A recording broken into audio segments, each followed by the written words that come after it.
आनंद लुटा प्रत्येक दिवशी जीवनाचा मध्ये स्वागत. तुम्ही आलात, मी आभारी आहे, कारण देववचनाने तुमच्या जीवनावर परिणाम करण्याची संधी मला खरंच घ्यायची आहे. आपण बोलतोय प्रभावाविषयी, प्रभावाचं सामर्थ्य, आणि मला सांगायचंय तुम्ही कल्पनाही करू शकणार नाही इतके अधिक परिणामकारक तुम्ही असता. आणि आपली निवड ही खरंच अतिशय महत्वाची असते, कारण आपण केलेली प्रत्येक निवड ही केवळ आपल्यावरच परिणाम करत नाही तर इतरांवरही करते. मला वाटतं आपण पृथ्वीवर देवाचे प्रतिनिधी आहोत, तेव्हा त्याच्या प्रतिष्ठेवर तुम्ही कसा प्रभाव पाडताय हे महत्वाचं आहे, नाही का? मी तुमच्या समोर जीवन आणि मृत्यू ठेवले. जीवनाची निवड करा, म्हणजे तू आणि तुझी संतती जिवंत राहील. बघा, प्रत्येक निवड जी मी करते, प्रत्येक निवड जी तुम्ही करता, त्याचा प्रभाव आपल्या सभोवतालच्या माणसांवर पडत असतो. तुमच्या कल्पनेपेक्षा कितीतरी अधिक प्रभावी तुम्ही असता. नक्कीच सैतानाने तुमची खात्री पटवून दिली असेल, कुणालाच तुमची काळजी नाही, तुम्ही खूप प्रभावी अशी व्यक्ती मुळीच नाही, केवळ आपल्यापाशी एखादी मोठी भपकेबाज मिनिस्ट्री नाही आणि टीव्हीचे प्रकाश झोत आपल्यावर झळकत नाहीत म्हणजे आपण प्रभावी व्यक्ती नाही असा विचार तुम्ही मनात आणायला नको. खरंच तुम्ही खरंच खूप प्रभावी असताच. असं होऊ शकतं तुमच्या जीवनात कदाचित एखाद्याच व्यक्तीवर तुम्ही प्रभाव पाडाल. समजा त्या व्यक्तीवर तुम्ही सकारात्मक प्रभाव पाडलात, त्याच व्यक्तीने लक्षावधी माणसांवर प्रभाव पाडला तर काय होईल सांगा मला? बिली ग्राहमच्या रविवार शाळेच्या शिक्षकाविषयी काय म्हणायचंय? ज्यांनी त्यांना प्रभूकडे नेलं तो तर चांगलाच प्रभाव होता. आमीन. असं म्हणू नका मी तर केवळ आई आहे, मी तर केवळ एक घर बांधणार आहे.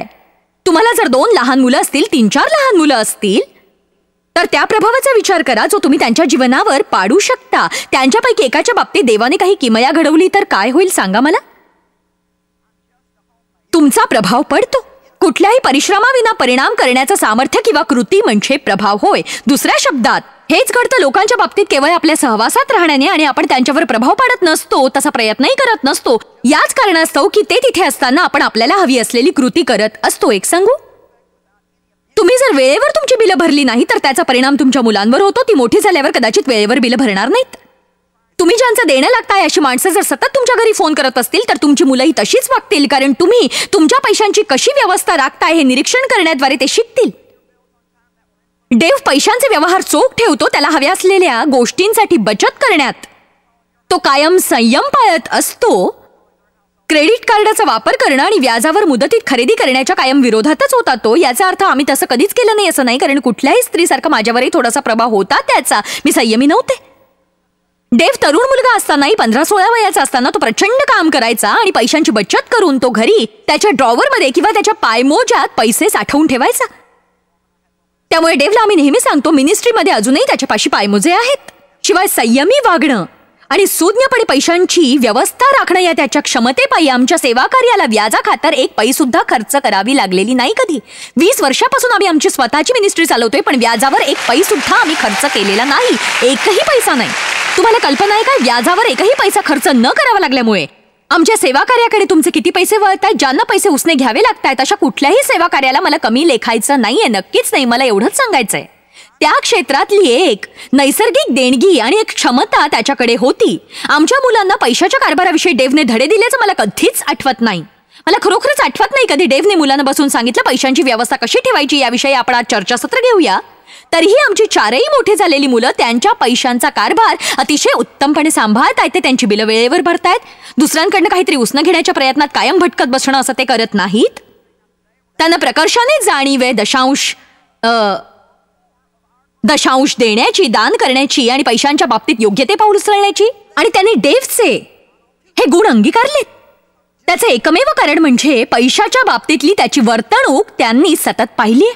माझ्या बोलण्याचा अर्थ कळतोय तुम्हाला? आपण काय शिकवतो, आपण काय बोलतो ते महत्वाचं नाही, आपली कृती महत्वाची असते. खरंच माझी आई अत्यंत टापटीप होती कपडे घालण्याच्या बाबतीत, आणि त्याचमुळे मी सुद्धा कायम तशीच असते. माझी आई रोज सकाळी उठून तिचे केस विंचरायची, पावडर वगैरे लावायची, अगदी छान कपडे घालायचे. जरी त्या दिवशी घरची साफसफाई करायची असली तरी सुद्धा अशीच ती वागली. पण एक सांगू, मी तसंच वागण्याचं ठरवलं नव्हतं. माझ्या घरात अशी एखादी पाटी नाही की सकाळी उठल्यावर चांगले कपडे घाला. तरी मी उठल्यावर ते करते. मला हे सांगायचं धाडस करायचंय की माझ्या आयुष्यभराच्या काळात माझ्या आजारपणाचेच फक्त 1-2 दिवस मला आठवतायत जेव्हा दिवसभर मी पायजेम्यावरच होते. पावडर घालणं, नट्टापट्टा करणं, केस विंचरणं केलं नाही. ज्यांना ते करायला आवडतं अशांना मी कमी लेखत नाही. त्याविषयी आपली ही चर्चा नाहीये. मी केवळ एवढंच सांगतेय, मी तिच्या आदर्शाप्रमाणे वागले, पण कधीही मला असं कळलं नाही की मला हे तिच्याकडूनच मिळालं होतं.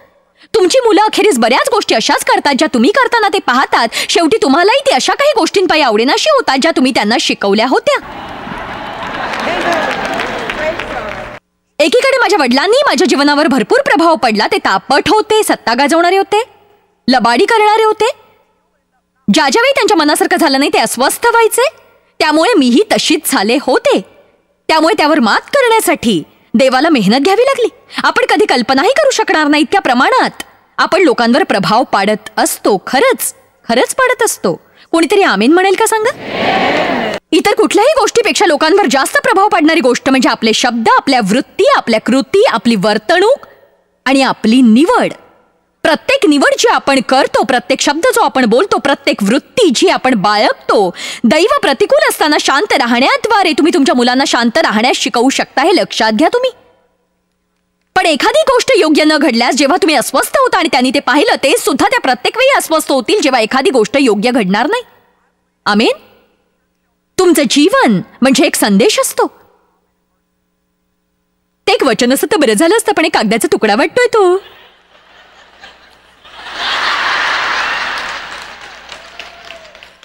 समाजावर चांगला प्रभाव पाडण्याचा आपल्यासाठी एक प्रमुख मार्ग म्हणजे नीट काळजीपूर्वक ऐका, कारण या संदेशाचा हा भाग खूप महत्वाचा आहे. माझ्या मते समाजाच्या आपल्या स्वतःच्या छोट्याशा भागावर चांगला प्रभाव पाडण्याचा आपल्यासाठी प्रमुख मार्ग म्हणजे दाता बनणं. एक दाता होण्याद्वारे आणि एक दाता असणं हे चर्चमध्ये देणगी देण्यापेक्षा कितीतरी वेगळं असतं. मी जीवनशैलीविषयी बोलतीये. अशी व्यक्ती होऊ नका जी सतत याच आशेवर जगते की आपल्याला कोण काय देतंय किंवा आपल्याला काही फुकट मिळतंय का. उलट आक्रमकतेने म्हणा, आक्रमकतेने म्हणा, आक्रमकतेने म्हणा, हेतुपुरस्सर म्हणा, हेतुपुरस्सर म्हणा, आक्रमकतेने म्हणा, हेतुपुरस्सर. आक्रमकतेने आणि हेतुपुरस्सर आपण रोज उठायला हवं आणि आपण देवाला विनंती करायला हवी की आशीर्वादाचा धनी होण्याचे मार्ग आम्हाला दाखवून दे. आणि मग आपण बाहेर पडायला हवं समाजाच्या आपल्या छोट्याशा भागात आणि आपण कान देऊन ऐकायला हवं. एखादी गरज दुसऱ्याने कोणी पूर्ण करण्यासाठी प्रार्थना करू नका जी तुम्ही पूर्ण करू शकाल, जर तुम्ही स्वेच्छेने तयार असाल. आता तुम्हाला हे पटलंय. मी पुन्हा एकदा तुम्हाला सांगते. मी एकदा ते ऐकल्यावर माझ्या मनात आलं खरंच की एखाद्याची गरज पूर्ण करण्यासाठी आपण देवाकडे प्रार्थना करतो, पण खरं तर आपण स्वतः ती गरज भागवू शकतो, पण आपल्याला त्याग करायचा नसतो म्हणून आपण दुसऱ्या कुणाची तरी वाट बघत बसतो, नाही का? स्वतःहून दुसऱ्याची गरज भागवण्यासाठी तुमच्याकडे पुरेसं नसेल तर थोडेसे कल्पक व्हा. जाऊन तुमच्या आणखी 10 दुःखी कंटाळलेल्या ख्रिस्ती मित्रांना फोन करा.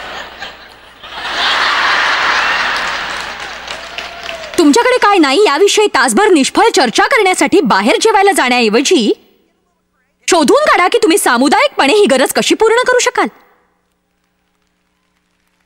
आज मी छान शिकवण देते तेव्हा मी स्वतःला आनंदी करणारच.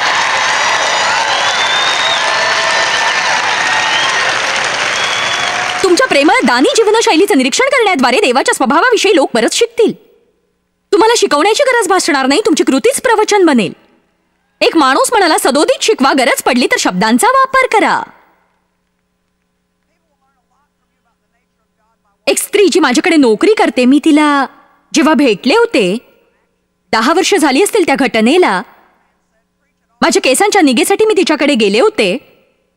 तिच्या खुर्चीत बसले. मला माहित नव्हतं मी तिचं मानसिक खच्चीकरण करते, कारण मी प्रवचनकार होते. ती वाईट जीवनशैली जगत होती. मी तिच्याशी चांगली वागत होते, खूप छान वागत होते तिच्याशी, आल्हाददायक. तिच्या प्रियकराबरोबर ते एकत्र राहत होती म्हणून मी तिला नावं ठेवत नव्हते. जुगाराचा अड्डा तिचं करमणुकीचं साधन होतं तरीही नावं ठेवत नव्हते. माझ्या आध्यात्मिकतेद्वारे मी तिला दोषी असल्याची जाणीव होऊ देत नव्हते. मी संधीसाठी प्रार्थना केली. देवाने जेव्हा दरवाजा उघडला असता मी तिला गोष्टी सांगितल्या असत्या. एकदा मी तिला विचारलं, डेब्रा, लग्न झालेलं नसताना तुझ्या प्रियकराबरोबर असं एकत्र राहणं तुला योग्य वाटतं का? तसं नाही, मला कळतंय ते चुकीचं आहे. ठीक आहे, तुझं स्वतःचं उत्तर आहे तुझ्याकडे. तुला शिकवण्याची मला गरज नाही, तुझं तुला ठाऊक आहे. पण काही करण्यासाठी मी तुला मदत करू शकते. एक महान जीवन तुला मिळू शकतं. तुझ्या कृतीचा तुझ्या मुलावर कसा प्रभाव पडतोय यावर विचार कर. तिच्याशी चांगली वागत राहिले. एकदा माझा एक कोट तिला खूप आवडला होता, तो मी तिला नेऊन दिला. मी तिला चांगल्या सूचना दिल्या, बाहेर जाऊन खाण्यासाठी अदनमधन गिफ्ट सर्टिफिकेट सुद्धा दिलं. मी तिच्यासाठीच तिथे जायचे. 2 वर्ष लागली या सगळ्यासाठी. थोड्याशा वेळेची गुंतवणूक करण्यासाठी तुम्हाला स्वेच्छेने तयारी दाखवावी लागते. 2 वर्षाचा कालावधी लागला. एका चर्चासत्राला मी तिला आमंत्रित केलं. ती आली, हादरून गेली, कारण तसलं काही तिने आयुष्यात कधी पाहिलेलंच नव्हतं. आणि मी पुन्हा तिच्याकडे गेले तेव्हा तिच्या मनात प्रश्नांचं काहूर होतं. बाप रे, कधीही न जाणवलेलं असं काही मला जाणवलं. बाप रे, भूताटकी होती की काय ते कुणास ठाऊक, काय होतं ते मला जाणवलं. आवेशपूर्ण असं काहीतरी. ओ गड्या, एकदम धडकीच भरली मला खरंच. म्हणूनच देवाचा अभिषेक आणि देवाचं सामर्थ्य याविषयी मी तिला थोडंफार सांगितलं. आणि एका वेळी थोडंच सांगितलं. त्याने काय भलं झालं असतं जर मी तिच्या दुकानात जाऊन येशू ख्रिस्ताच्या शिकवणीची धार्मिक पुस्तिका मी तिच्या हाती दिली असती. तिला सांगितलं असतं, तू चुकीच्या रीतीने जगतेस तेव्हा तुझं आयुष्य तायावर आणण्याची तुला गरज आहे. अशाने काही झालं नसतं, अजूनही ती पापातच राहिली असती. आपण स्वेच्छेने तयार असायला हवं तिथे पोहोचून. थोड्याशा वेळेची गुंतवणूक करण्यासाठी आपण जसे असतो तसेच वागा. आणि लोकांना असं काही दिसू द्या की आपल्याकडे असलेली गोष्ट प्राप्त करण्यासाठी ते भुकेले झाले पाहिजेत.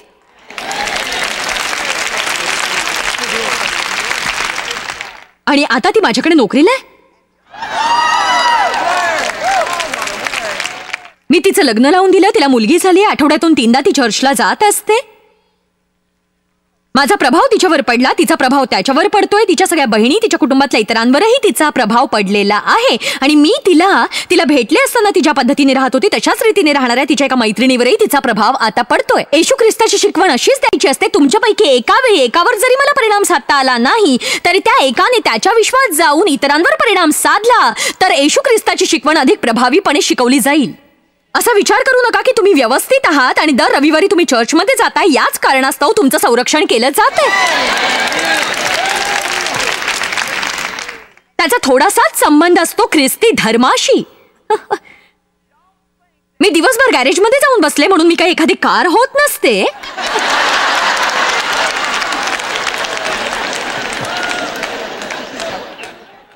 अशी काही माणसं असतात जी आठवड्यातून 3दा चर्चमध्ये जातात, पण याचा अर्थ असा नसतो की ते देवाला खुश करतायत किंवा त्यांच्या जीवनाबाबत ते काहीतरी फलदायी करतायत किंवा इतर कुणावर तरी एखादा सकारात्मक प्रभाव ते पाडतायत. खरं तर त्यांच्यापैकी काही जण माझ्यासारखे असतील. मी सगळ्या गोष्टी करू पाहिजे. मी चर्चच्या समितीवर होते, डेव वरिष्ठ होता ख्रिस्ती धर्मतत्वविषयक समितीवर. चर्चचा दरवाजा उघडता क्षणी दशांश द्यायचे मी, सगळ्या धार्मिक सुट्ट्या पाळायचे. या क्षणी मी सांगते माझ्या स्वर्गाच्या वाटेवर मी होते, पण माझ्याबरोबर मी कुणाला घेऊन जात नव्हते. भीतीदायक गोष्ट म्हणजे काही माणसांना मी बहुधा दूरही ठेवलं असावं. खरंच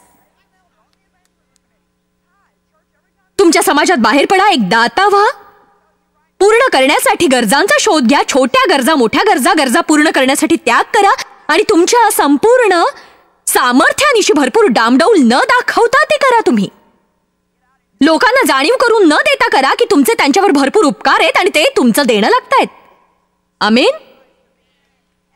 एखाद्यासाठी काहीतरी करायचं आणि मग रविवारी तुमच्याबरोबर चर्चला येण्यासाठी त्यांना विनंती करायची असं करू नका, कारण कदाचित ते उपकार विसरून जातील. तुम्ही त्यांना विनंती करू शकला असता, पण मी ठराविक काय वाट पाहिली असते जेणेकरून त्यांची भावना होऊ नये की तुम्ही त्यांना विकत घेऊ पाहताय.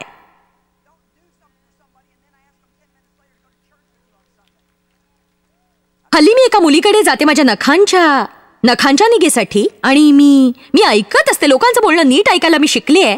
प्रश्न विचारायला सुद्धा मी शिकलीये. तुम्ही कुठे राहता, तुमच्या मुलाबाळांविषयी सांगा, अमुक तमुक दे. आणि ते असलेच काही प्रश्न. मला आठवलं जेवणाचं टेबल त्यांच्याकडे नव्हतं. मला आठवलं पुरेशा गाद्या नव्हत्या त्यांच्याकडे. मला आठवलं त्यांची भट्टी तुटली होती. मी एवढंच म्हणून मोकळी झाले नाही. उत्साहित होऊन तृप्त व्हा. मी तुमच्यासाठी प्रार्थना करेन. मी कंटाळून गेले त्या मूर्खपणाला. मी तुझ्यासाठी प्रार्थना करतो बंधू. मी तुझ्यासाठी प्रार्थना करेन. काहीतरी करा तुम्ही. प्रार्थना करण्याची एक ठराविक वेळ असते, पण कृती करण्याची ही वेळ असते. काय सांगू, माझ्याकडे जर आणखी थोडे पैसे असते ना मी तुला मदत करू शकलो असतो. नाही, तुमच्याकडे जे आधीपासूनच असतात त्यातलं चुकरून काढा. थोडासा त्याग करा. केवळ याच हंगामापुरतं तुम्ही जे नवीन खेळणं स्वतःसाठी विकत घेणार होतात ते घेऊ नका. तुम्ही थोडंसं बीज पेरा, म्हणजे देव तुम्हाला एवढं भरभरून देईल की तुम्ही स्वतःसाठी एवढं कधी विकतही घेऊ शकला नसतात. आमेन. तुमची मुलं, आसपासची माणसं तुम्हाला दाता होताना बघून प्रभावित होतील. मी तुमच्यावर प्रेम करतो हे शब्द खरं तर पोकळ असतात, तेव्हा त्यांना आधार देण्यासाठी कुठली कृती नसते. एवढं गलतीकरण 6:10. तुमच्या समाजात तुम्ही कुठल्या प्रकारचा प्रभाव पाडताय सांगा मला. तुम्ही प्रकाश आणि मीठ होताय का? केवळ तुमच्या जीवनाच्या निरीक्षणाद्वारे देवाबरोबरच्या नातेसंबंधासाठी तुम्ही लोकांमध्ये लालसा निर्माण करताय का? काही ना वाटे एखादा आशीर्वाद मिळवण्यासाठी मी इथे आलो होतो, हुल्लडबाजी करण्यासाठी नाही. पण या क्षणी मी तुम्हाला किती चांगला आशीर्वाद देऊ पाहते ते तुम्हाला कळत नाहीये. तुम्ही स्वतःपासून जरी मुक्त झाला असतात तर तुमचं जीवन किती बदललं असतं याची कल्पना नाहीये तुम्हाला. गलतीकरण 6:10 माझ्यासाठी जीवन परिवर्तनाचं वचन होतं.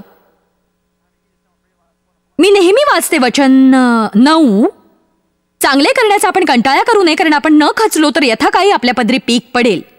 खरं तर मी अधिक लक्ष देते इथे. मी जर हार मानली नाही तर माझ्या पदरी पीक पडेल. मी जर हार मानली नाही मला हवं ते मिळेल. मी जर मुळीच हार मानली नाही तरच मला हवं ते मिळेल. मी यातच घुटमळत राहणार. मी जर हार मानली नाही तर मला हवं ते मिळेल. पण मी मनापासून लक्ष या गोष्टीकडे दिलं नाही की चांगले करण्याचा आपण कंटाळा करू नये. आपण कंटाळा करू नये इकडेही मी लक्ष दिलं होतं, पण चांगले करण्याचा या शब्दाकडे मी पुरेसं लक्ष दिलं नाही. चांगले करण्याचा आपण कंटाळा करू नये. चांगले करण्याचा, कारण आपण न खचलो तर यथाकाळी आपल्या पदरी पीक पडेल. मी कधीच न पेरलेल्या बीजावर मला पीक मिळत नसतं. चांगले करण्याचा आपण कंटाळा करू नये, कारण आपण न खचलो तर यथाकाळी आपल्या पदरी पीक पडेल. तर मगचा अर्थ आपण 9व्या वचनात आधीच जे काही म्हटलंय त्याच कारणापायी आम्हाला जे काही सांगायचंय. तर मग जसा आपल्याला प्रसंग मिळेल त्याप्रमाणे आपण सर्वांचे व विशेषतः विश्वासाने एका घरचे झालेल्यांचे बरे करावे. एका घरचे झालेल्यांचे बरे करावे. आता हे नीट पहा. आपण सर्वांचे व विशेषतः विश्वासाने एका घरचे झालेल्यांचे बरे करावे. एका घरचे झालेल्यांचे बरे करावे. जाणीवपूर्वक मी असं म्हणते की मनात या सगळ्या मार्गांचा विचार करा ज्याने तुम्ही आशीर्वादाचे धनी होऊ शकाल. विश्वासूंपासून तुम्ही सुरुवात करा, पण तिथेच थांबू नका. तुमच्या ओळखीचे इतर विश्वासू म्हणजे तुमचे कुटुंबीय होत. ख्रिस्तातले ते बंधू आणि भगिनी असतात. खरंच. आमेन. हालेलुया. एके दिवशी आमचा मुलगा मतदानासाठी चर्चमध्ये गेला होता. त्याला एका फलकावर लिहिलेलं आढळलं, चर्चसाठी पाण्याचं एक कारंज खरेदी करण्यासाठी ते रिकामे कॅन्स गोळा करत होते. त्याने फोन करून विचारला, आपण त्यांना एक कारंजच विकत घेऊन देऊया का? ते आमच्या संप्रदायातले नव्हते. खरं तर मला तिथून हाकलण्यात आलं होतं.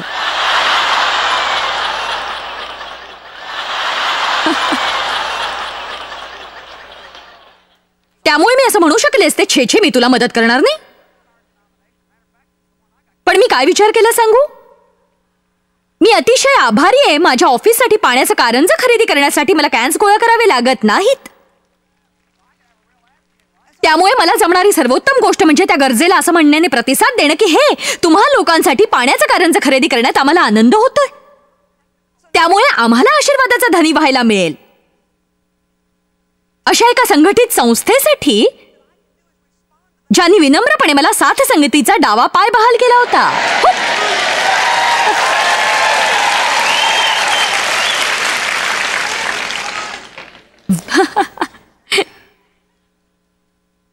बाप रे. गरजांचा शोध घ्या आणि त्या पूर्ण करा. स्वतःतनं मुक्त व्हा. हा संदेश कोणत्या ना कोणत्या स्वरूपात मी दर 2 महिन्यांनी शिकवला असता. गप्प बसण्याचाही माझा हेतू नाहीये, कारण आपल्याला भेडसावणारी ही मोठी समस्या आहे. किती जण सहमत आहात? तुम्ही स्वतःला तुमच्या मनातून दूर केलं असतं तर तुम्ही खरोखरच दुःखी नसता. मी सत्य तेच सांगते ना. तुम्ही स्वतःला तुमच्या मनातून काढून टाकलं असतं तर तुम्ही दुःखी झाला नसता. तुम्ही स्वतः दुःखी राहून दुसऱ्याचं जीवन सुखकर करण्यासाठी आपण काय करू शकतो हे ओळखण्याचा आक्रमक होऊन प्रयत्न करणं शक्य नसतं. देव आपल्याला अभिषेक कशासाठी करतो? अभिषेकाविषयी आपण भरपूर बोलतो. अभिषेक म्हणजे तुमच्या जीवनावरचं देवाचं सामर्थ्य आणि सानिध्य होय. देव आपल्याला त्याचं सामर्थ्य आणि आपल्याला त्याचं सानिध्य केवळ गंमत म्हणून देत नसतो. देव त्याचं सामर्थ्य आणि त्याचं सानिध्य आपल्याला का देतो याचं एक कारण असतं, नाही का? त्याचं उत्तर आढळतं प्रेषितांची कृत्य 10:38 मध्ये. पहा, नासोरी येशूला देवाने पवित्र आत्म्याचा आणि सामर्थ्याचा कसा अभिषेक केला, जो त्या अभिषेकाच्या मदतीने सत्कर्मे करीत फिरला. सत्कर्मे. तो रोज सकाळी उठायचा. येशू अशा गोष्टी करताना आपण पाहतो. एक सांगू का, की तो मेल्यानंतर आणि मृतकांमधून पुनरुत्थान झाल्यानंतर वैभवाच्या पुनरुत्थानित प्रभूप्रमाणे तो त्याच्या शिष्यांमध्ये प्रगट झाला होता आणि त्याचं जेवण बनवलं होतं त्याने. तुम्हाला ठाऊक होत आहे, येशू पुनरुत्थानित येशूने त्याच्या शिष्यांना शोधलं होतं आणि त्यांचं जेवण बनवलं होतं. कधी कधी माझी अजूनही परीक्षा घेतली जाते जेव्हा डेव विचारतो, आज मला कॉफी बनवून देशील का तू?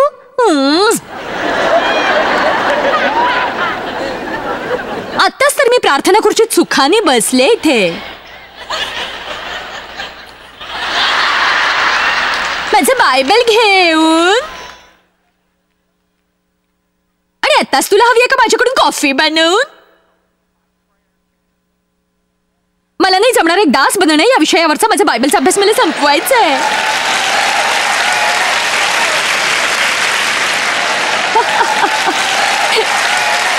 आपल्याला खूप आध्यात्मिक जाणवतं. आपण आपलं बायबल उघडून पाहतो, ते निळ्या पिवळ्या गुलाबी रंगाने अधोरेखित केलेलं असतं आणि आपल्याला स्वतःचाच खूप अभिमान वाटतो. तुमचं बायबल वेगवेगळ्या रंगाने अधोरेखित केलंय म्हणजे तुम्ही आध्यात्मिक असता असा त्याचा अर्थ नाही. माझी नातवंडही ते करतील माझ्या बायबलच्या बाबतीत.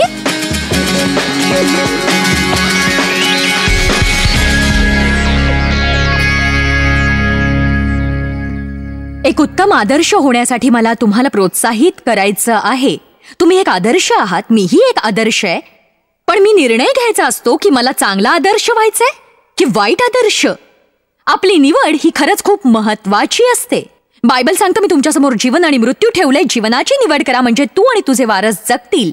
नंतर निघून जाऊ नका, कारण मला निरोपाचे शब्द सांगायचे.